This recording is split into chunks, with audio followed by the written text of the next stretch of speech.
Everyone who thirsts, come to the waters.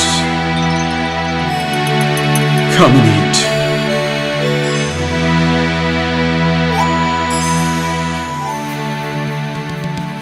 Listen diligently. Now we want to get into Exodus chapter 3. And here we see in verse 1, Moses tending the flocks of Jethro, his father-in-law, the priest of Midian. And I want to talk a little briefly about this. As we just noted, Yahweh had Moses spend 40 years in the wilderness of Midian, tending the flocks of Jethro. And this was in preparation for his call and commission to lead the children of Israel out of Egypt and shepherd them through the wilderness en route to the promised land. And so this was great training in preparation for him being a shepherd. Was great training for his being a spiritual shepherd for 40 years in the children of Israel, leading the children of Israel.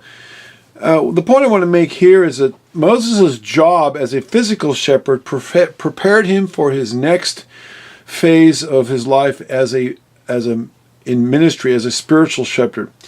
I found it interesting as I look into scriptures that often Yahweh uses our vocations or the vocations of people and prepares them for their spiritual vocations. Yeshua was a carpenter, for example, and he was called to build his spiritual house, Hebrews 3:3-6. David was a shepherd, and he became king over Israel and was shepherded Yahweh's sheep spiritually.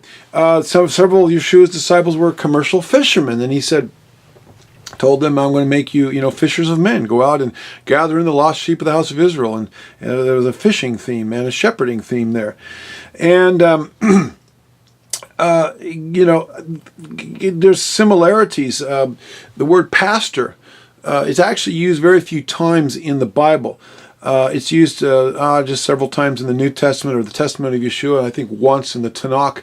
But the Greek word or the Hebrew word for pastor is the Hebrew word rohi, and it literally means shepherd. That's what it means. When in Psalm 23 we read the Lord or Yahweh is my shepherd, it's there rohi, or that's the root of it. I'm not sure what the exact cognate is, but anyway, that's the root of the word. Same thing with the Greek word poimon, which is the word shepherd or pastor, where you see pastor. More often than not, it's a reference to a shepherd, and that's what it is. Now, there are a lot of similarities between shepherding sheep and pastoring people. Yeshua called himself the Good Shepherd, and he though he was a carpenter, I'm sure there was shepherding going on around his town in Nazareth, and he would have known something about it.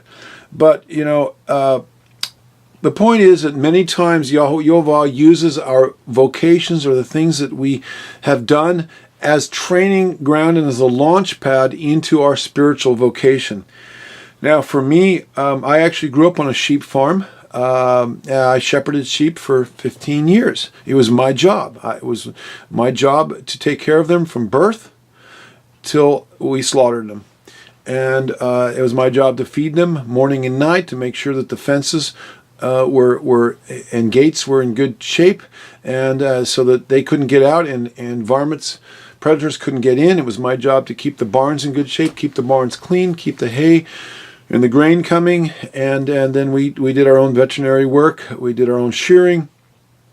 We did our own butchering. We did everything.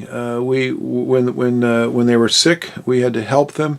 Many times I had to feed lambs. Their mothers had rejected them, or maybe their mothers died, or whatever the case may be. We had to hand feed them, and it was my job every day to take care of the sheep.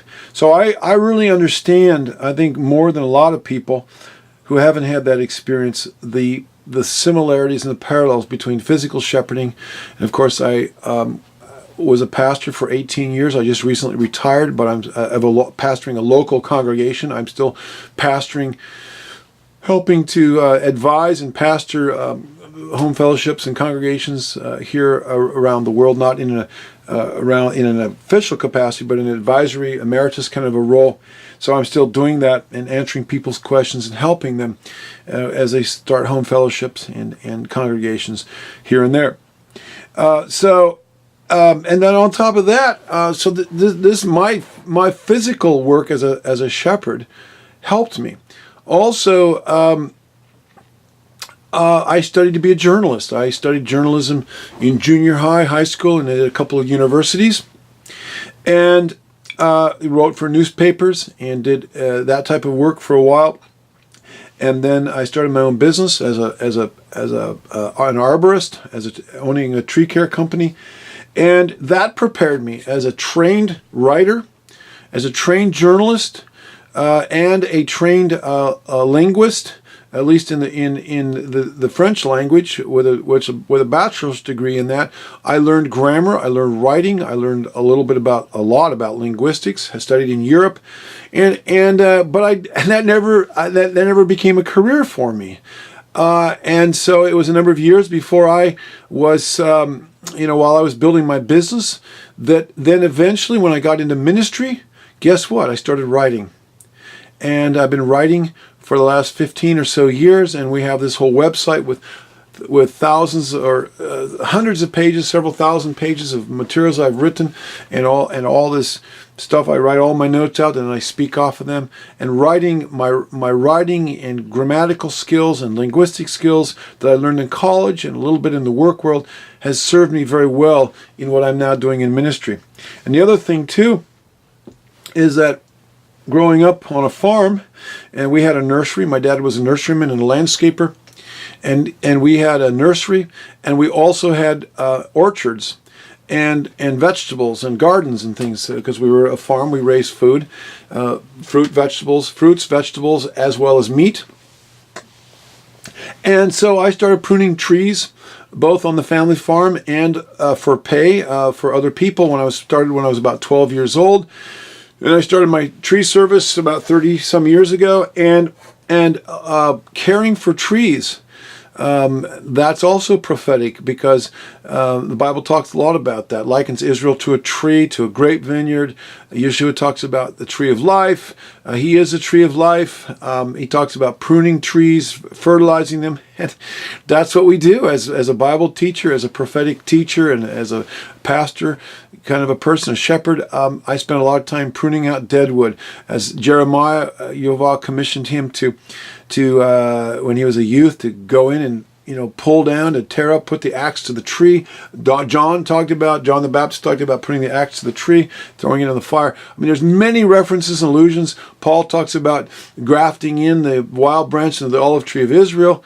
All these things that I understand as an arborist who's been caring for trees for over 40 years professionally, since I was a child. And so all that to say is that many times what you do in your physical life, the training and the skills you've developed, can serve you very well spiritually. So I would just say, take a look at the skills and the abilities you have. You say, well, I'm not trained. I haven't been to seminary. I haven't been to Bible college. I haven't been this or that or whatever. But Yehovah is not looking for capability. He's looking for availability. So look at your own life and say, okay, what do I know how to do? What brings me joy? What am I passionate about? What can I do? Maybe you have a cookie ministry. I mean, there's people that do that. You are the world's best cookie maker, and you can take cookies to people and bless them and give them a Bible verse or pray for them or whatever. I don't know. I mean, there's all kinds of things. Visit elderly people in nursing homes or care centers or a prayer ministry. I mean, what do you like to make? Some people love to pray. They're intercessors. There's no end to what you can do. So let's not bury our talent in the ground. Let's be a profitable servant, and let's use our talents and abilities for the glory of Yehovah and the advancement of His kingdom. And I'll tell you will be blessed, because you'll feel like your life has meaning, and that your life hasn't just been a waste. You're actually using your talents and abilities and your training and the things that Yehovah gave you to help preach the gospel and expand the gospel, the kingdom. Don't minimize how small you think it may be, the effort that you're doing. If everybody did a little, imagine the impact that it would have on the world. If everybody was just a point of light, be salt and light wherever they're at, to just a few people around them. Imagine if all the believers did that.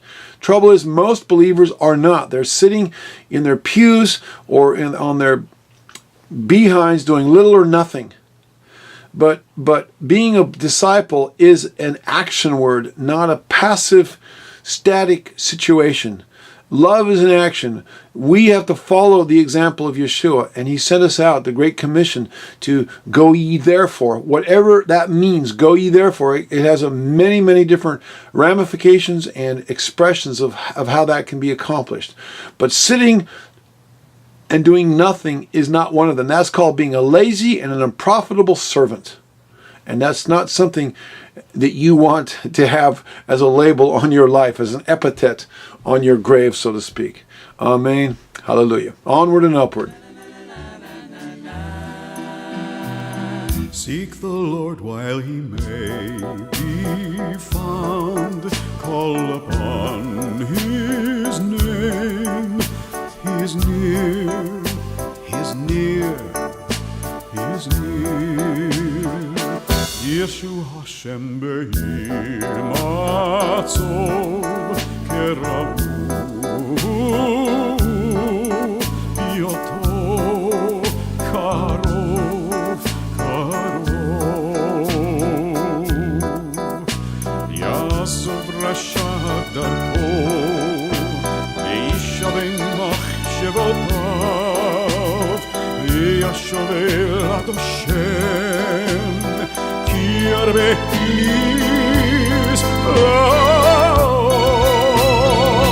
Yeshu Hashem Behimatzo Kerahu Yota Karo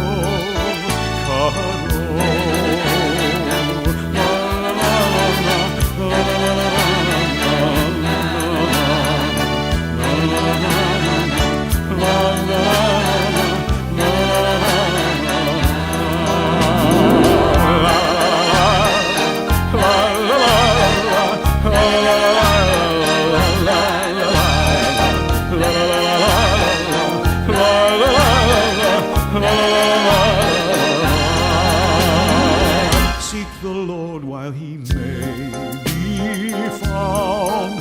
Call upon his name. His near is near. Yeshua Hashem Behimatzo